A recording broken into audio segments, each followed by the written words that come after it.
दो रीज़न है जिसकी वजह से ये स्मार्टफोन ना करंटली बहुत ज़्यादा डिमांड में रहता है। सबसे पहला इसका कैमरा सेटअप।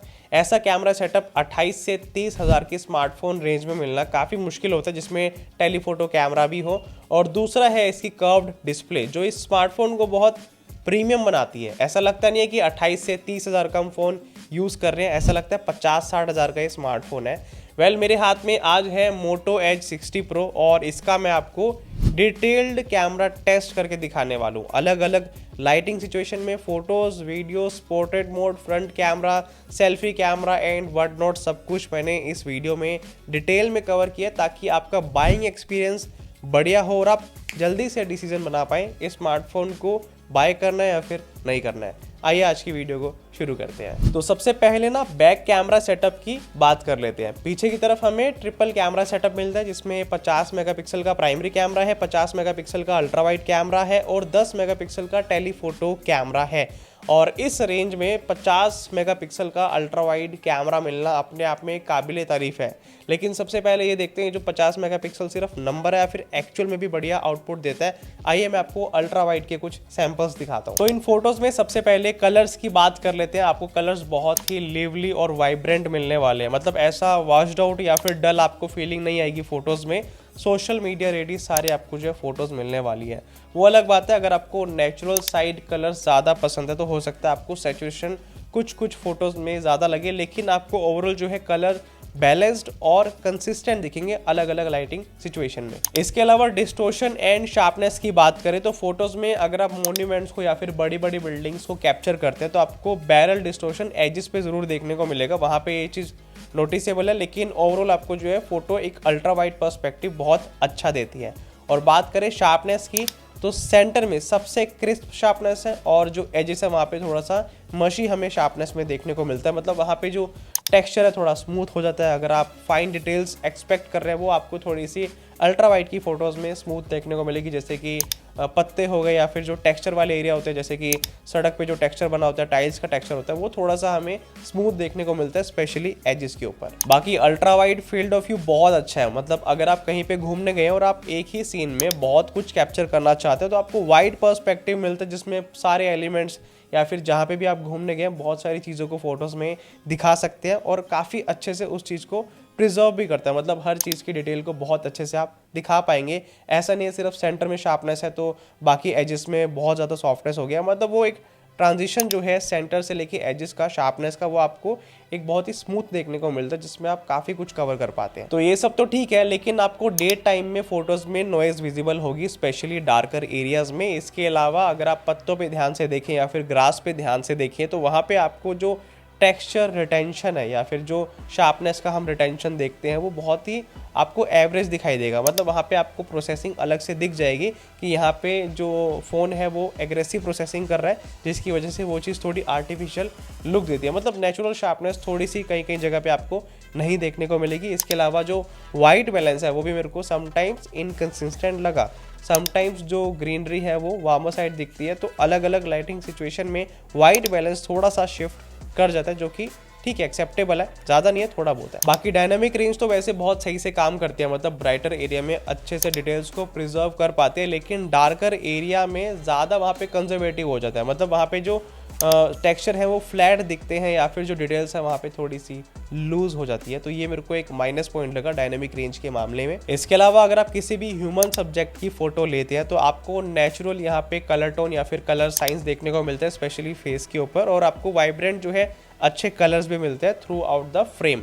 बट गाइज आप एक बात का ध्यान रखें, आपने जब भी फोटो खींचने किसी ह्यूमन सब्जेक्ट की सेंटर में रखें, अगर आप एजिस पे रखेंगे तो थोड़ा सा वहाँ पे जो है डिस्टोर्शन इफेक्ट आ सकता है या फिर जो ह्यूमन शेप होती है वो थोड़ी सी वियर्ड दिखती है उस जगह पे। तो छोटी मोटी कमियां हैं अल्ट्रा वाइड की फोटोज में जो आई थिंक फ्यूचर अपडेट्स के साथ में ठीक हो जाएंगी आई होप, लेकिन इसके अलावा बाकी सब कुछ बहुत बढ़िया है, मतलब जिस प्राइस रेंज में ये अल्ट्रा वाइड कैमरा फोटोज में परफॉर्मेंस दे रहा है वो मेरे को सच में बहुत बढ़िया लगी अगर मैं बाकी स्मार्टफोन के साथ में कंपेयर करूं। ऑलराइट, अब बात करते हैं प्राइमरी कैमरा की। तो प्राइमरी कैमरा की ये कुछ फोटोज हैं जो मैंने कैप्चर करी हैं, जिसमें सबसे पहले मैं हाईलाइट करना चाहूँगा कलर्स को।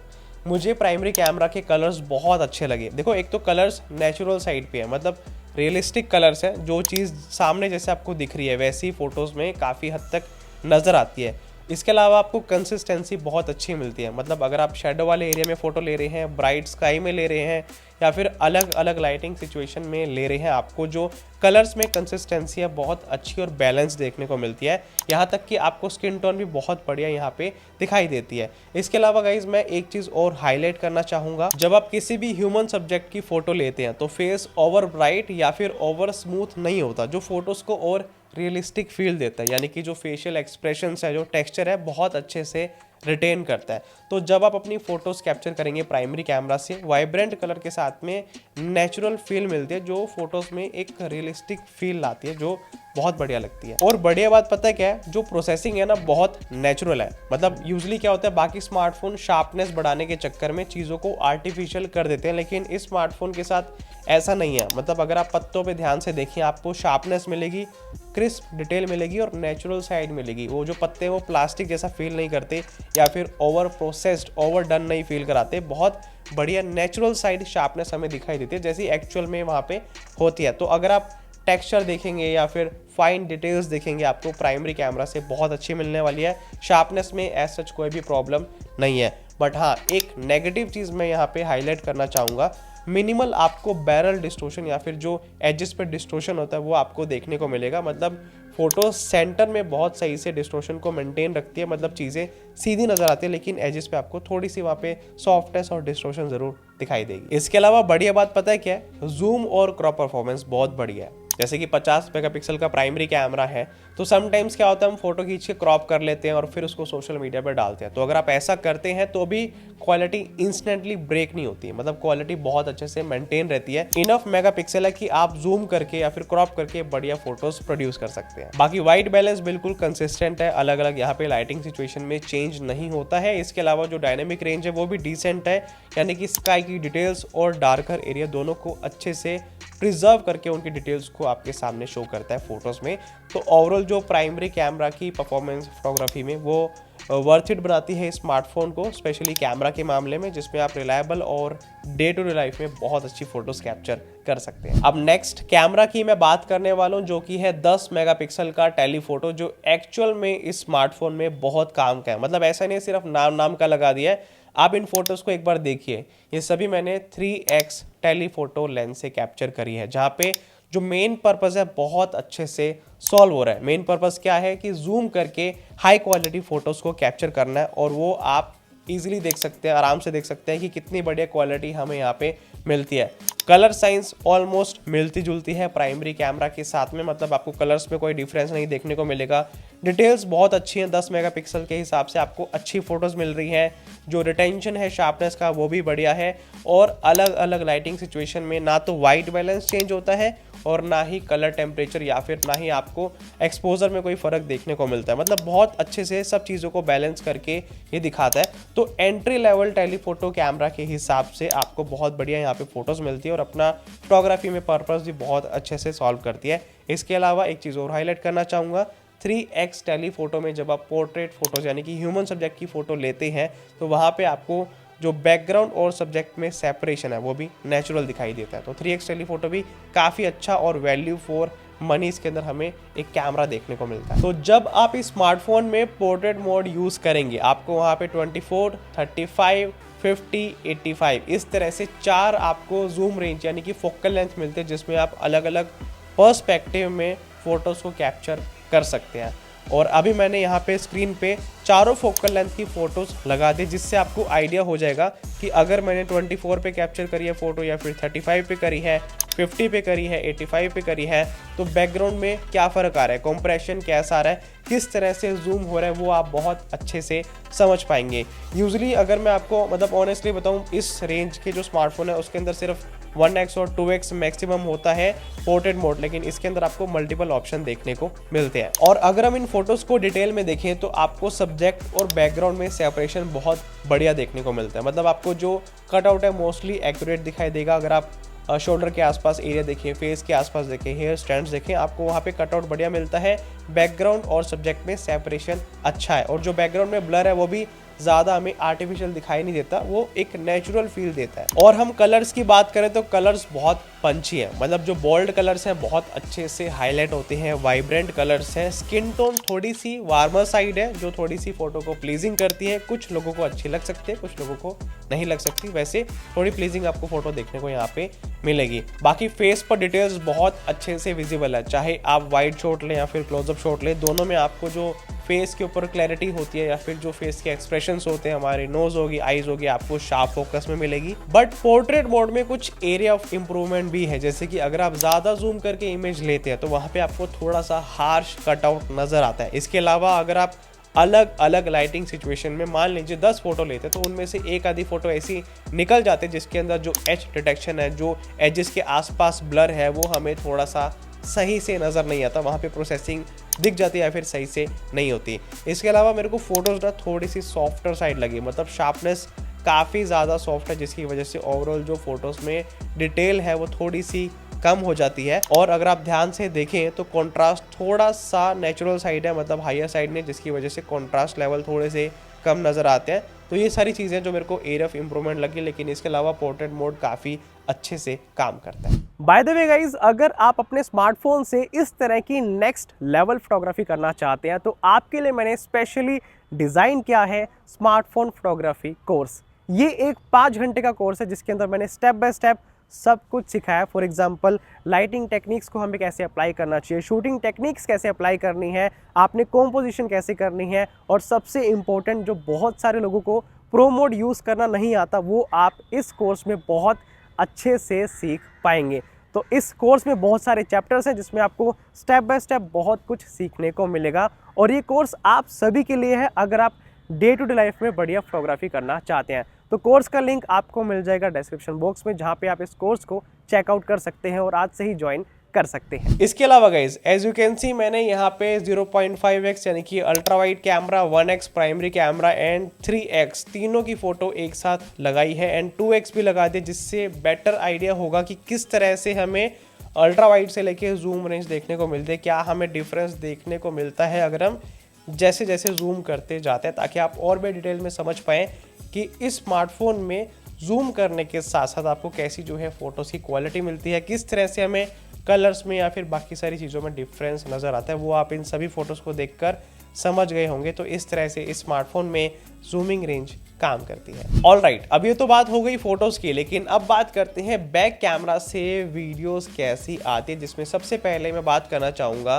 प्राइमरी कैमरा की वीडियो की। तो सबसे पहली चीज वीडियो में मैं ये हाईलाइट करना चाहूंगा, एक तो हमें 4K 30 का जो सपोर्ट देखने को मिलता है वो कहीं ना कहीं वीडियो में मोशन ब्लर दिखाता है। मतलब मेरे को उम्मीद थी कि यहाँ पे 4K 60 होना चाहिए था, क्योंकि यहाँ पे प्राइमरी कैमरा की बात है, लेकिन कोई बात नहीं। इसके अलावा बाकी चीज़ों की बात करते हैं, जैसे कि एक्सपोजर आपको बहुत अच्छा ब्राइटर साइड देखने को मिलता है। मतलब जो वीडियो है अलग अलग लाइटिंग सिचुएशन में ब्राइट बनती है, जिसमें जो हमारा फेस है वो भी ब्राइट आता है। जो स्किन टोन है, जो कलर्स हैं, नेचुरल साइड है, आपको रियलिस्टिक कलर्स वीडियो में दिखाई देंगे जो वीडियो को बहुत अच्छा दिखाते हैं। इसके अलावा जो शार्पनेस है, जो ओवरऑल डिटेल है, वो आपको मीडियम मिलेगी, ना ज़्यादा हाई ना ज़्यादा लो। बट गाइज यहाँ पे एक दो चीज़ें जो मैं हाईलाइट करना चाहूँगा जो मेरे को अच्छी नहीं लगी। सबसे पहला उसमें ये है फोकस हंट का इशू हमें ज़्यादा देखने को मिलता है। अगर आप इन वीडियोस में ध्यान से देखें तो आपको फोकस हंट ईजिली नज़र आ जाएगा, मतलब डे टाइम में भी फोकस स्ट्रगल कर रहा है, जो मेरे को अच्छी बात नहीं लगी। इसके अलावा अगर हम डार्कर एरिया से ब्राइटर एरिया में वीडियो को शिफ्ट करते हैं, लेट्स से हम अपने कैमरा को मूव करते हैं, तो वहाँ पे हमें नोटिसेबल ट्रांजिशन दिखाई देता है कि कैसे जो कैमरा है एक्सपोजर को एडजस्ट करता है, वो चीज़ हमें इतनी स्मूथ नज़र नहीं आती। बाकी डिसेंट स्टेबलाइजेशन है, कलर सेपरेशन बहुत बढ़िया है। अगर आप ध्यान से देखें, ग्रीनरी बहुत अच्छे से दिखाई है। अगर ग्रीन की अलग अलग टोन है तो कैसे उसको सेपरेट करके एक नेचुरल वे में दिखाना है, ये कैमरा बहुत अच्छे से उस काम को करता है। बट अगेन मैं यही बात कहना चाहूँगा कि इनके अलावा मोटोरोला को या फिर मोटो ब्रांड को इसकी वीडियो परफॉर्मेंस पे ज़्यादा काम करना चाहिए था, क्योंकि फोकस हंटिंग एक मेजर प्रॉब्लम है जो मेरे को बहुत बड़ा ड्रॉबैक लगा इसकी वीडियो। ये तो बात हो गई 1x की, जो कि प्राइमरी कैमरा है, लेकिन बीच बीच में मैंने 2x में भी रिकॉर्ड किया था। और आप देख सकते हैं जैसे ही मैं 2x पे शिफ्ट करता हूँ वीडियो को, जो कि हमें 2x का ऑप्शन मिलता है डिजिटल जूम का, वहाँ पे जो क्वालिटी है इंस्टेंटली ब्रेक होती है। मतलब साफ साफ पता लगता है कि 4K वीडियो सीधा HD में शिफ्ट हो गया है, डिटेल्स या फिर क्वालिटी इंस्टेंटली लूज़ होती है। आप मतलब नॉर्मल सी ठीक ठाक सी वीडियो जूम करके बना सकते हैं, वो एज सच इतनी यूजेबल वीडियो 2x की नहीं लगती, काम चलने वाला काम हो सकता है। वैसे तो इसके अंदर डेडिकेटेड 2x का लेंस नहीं है, लेकिन फिर भी ऑप्शन दे रखा है जो कि आपकी 4K वीडियो को ही क्रॉप करके प्रोसेसिंग करके 2x करके दिखा देता है, तो आपको ठीक ठाक सी एवरेज क्वालिटी 2x में मिल जाती है। लेकिन जो ट्रांजिशन है वो बहुत ज़्यादा दिखता है, मतलब इंस्टेंटली जो ब्रेक हो रही है क्वालिटी वो बहुत एब्रप्ट लगती है जब हम वीडियो में जूम करते हैं। ऑलराइट, तो ये है Moto X60 Pro के प्राइमरी कैमरा की वीडियो परफॉर्मेंस, जिसमें हमें मैक्सिमम 4K 30 FPS का सपोर्ट देखने को मिलता है, जो मेरे को एक बड़ी डिसएडवांटेज लगी। मुझे उम्मीद थी 4K 60s में होना चाहिए था, लेकिन गाइस बाकी चीज़ों की और बात कर लेते हैं। इसके अलावा फॉर एग्जाम्पल अभी यहाँ पे क्लाउडी वेदर है, मैं आपको यहाँ पे दिखाता हूँ पैन मूवमेंट करके।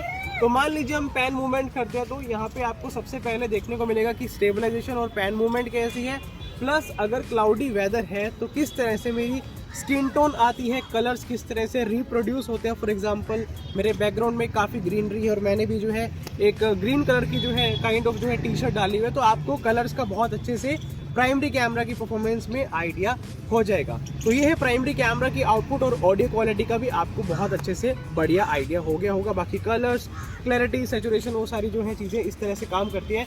आइए आपको स्टेबलाइजेशन भी दिखाता हूँ थोड़ी सी और टेस्ट करके, और आपको एक चीज़ और दिखाता हूँ, बहुत अच्छी यहाँ पे कलाकृति आई है।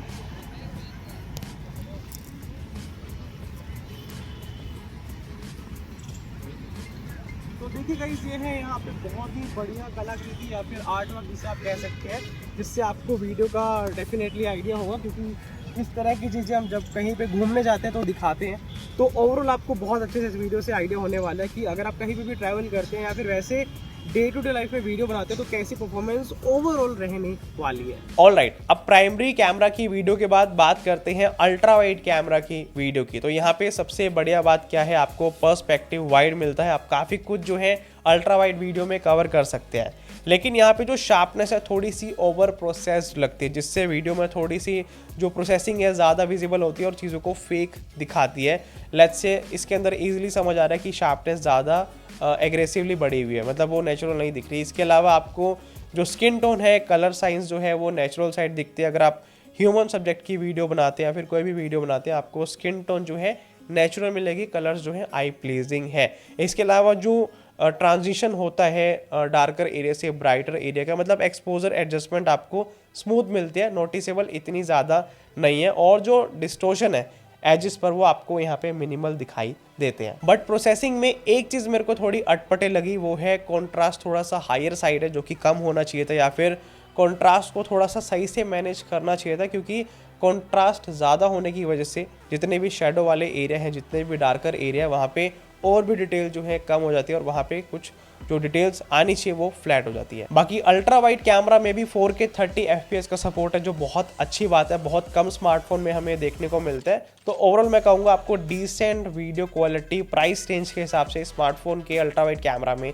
देखने को मिलती है। ऑलराइट, अब टेस्ट कर रहे हैं इसके अल्ट्रा वाइड कैमरा की वीडियो परफॉर्मेंस, जिसमें सबसे पहले बात करते हैं पैन मूवमेंट की। तो अगर मैं इस तरह से पैन मूवमेंट करता हूँ तो आपको इस तरह की स्टेबलाइजेशन मिलने वाली है, प्लस स्किन टोन या फिर एक्सपोजर किस तरह से एडजस्ट होता है वो आप देख सकते हैं। प्लस अगर आप हैंड हेल्ड वीडियो रिकॉर्ड करते हैं, लाइक इस तरह से आप आते हैं और हैंड हेल्ड वीडियो रिकॉर्ड करते हैं, तो आपको इस तरह की जो है स्टेबलाइजेशन मिलने वाली है। एंड बाकी डिस्टोर्शन तो ऑफ कोर्स आएगा ही, क्योंकि अल्ट्रा वाइड कैमरा तो एजेस में डिस्टोर्शन आपको देखने को मिलेगा, जो कि एक बिहेवियर होता है अल्ट्रा वाइड कैमरा का। लेकिन ओवरऑल आपको इस तरह की वीडियो परफॉर्मेंस मिलने वाली है अगर आप स्पेशली ह्यूमन सब्जेक्ट की वीडियो बनाते हैं। इसके अलावा अगर आप बैक की तरफ जो अल्ट्रा वाइड कैमरा है उससे व्लॉगिंग करते हैं, तो आपको 4K 30 FPS पे इस तरह की जो है वीडियो क्वालिटी मिलने वाली है। और अगर आप व्लॉगिंग करते वक्त इस तरह से अपने आसपास का एरिया दिखाते हैं या फिर पैन मूवमेंट करते हैं या फिर वॉक करते हुए शॉट लेते हैं, तो आपको इस तरह की जो है ओवरऑल आउटपुट मिलने वाली है। बाकी स्किन टोन की बात करें या फिर एक्सपोजर की बात करें, तो अभी जो है मैं एक ब्राइट एरिया में खड़ा हूँ, और जैसे ही मैं थोड़े शेडेड एरिया में जाता हूँ, फॉर एग्जांपल पेड़ के नीचे आता हूँ, तो आपको एक्सपोजर का बहुत अच्छे से आइडिया होगा किस तरह से ब्राइटनेस को जो है लिफ्ट करता है या फिर शेडोज़ को जो है लिफ्ट करता है ये स्मार्टफोन प्रोसेसिंग की मदद से। तो इस तरह से आपको व्लॉगिंग का ओवरऑल जो है परफॉर्मेंस इसके अल्ट्रा वाइड कैमरा से मिलने वाला है। अब अल्ट्रा वाइड कैमरा के बाद बात करते हैं 3x टेलीफोटो जूम वीडियो की, जो अपना पर्पस बहुत अच्छे से सॉल्व करती है। अगर आप जूम करके 4K 30 FPS में हाई क्वालिटी वीडियो बनाना चाहते हैं, वो आपको डेफिनेटली मिलती है। वहाँ पे कोई भी कॉम्प्रोमाइज़ नहीं है, डिटेल्स बहुत अच्छी है। इनफैक्ट जब आप 2x से 3x में शिफ्ट करते हैं, आपको इंस्टेंटली जो अपग्रेड है नज़र आता है कि कैसे एक लेंस पे वापस से जो है हाई क्वालिटी शिफ्ट हो चुका है। मतलब लेंस की शिफ्टिंग इजीली आपको समझ आ जाएगी। मतलब 3x में बढ़िया जूम फोटोज़ मिलती हैं, वाइब्रेंट कलर्स है, कलर्स में कोई प्रॉब्लम नहीं है।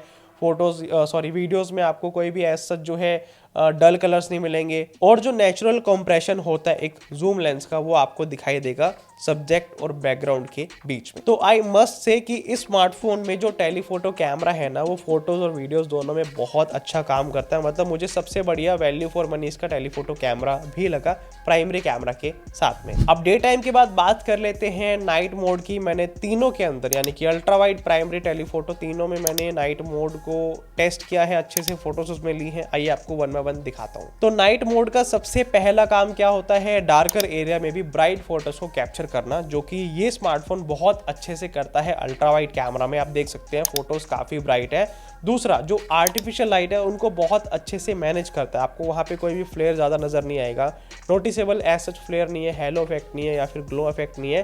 काफ़ी अच्छे से आर्टिफिशियल लाइट को नाइट मोड मैनेज करता है। बाकी कलर्स आपको बढ़िया मिलते हैं, जैसी प्रोसेसिंग डे टाइम में थी वैसी नाइट में मिलती है। थोड़ी सी आपको शार्पनेस अलग तरीके की दिखती है नाइट मोड में, लेकिन आपको ओवरऑल जो फोटोज़ आई प्लीजिंग लगेगी। और जो एजिस है वहाँ पे अगेन सॉफ्टनेस ज़रूर मिलती है, वहाँ पे डिटेल्स कम आती है।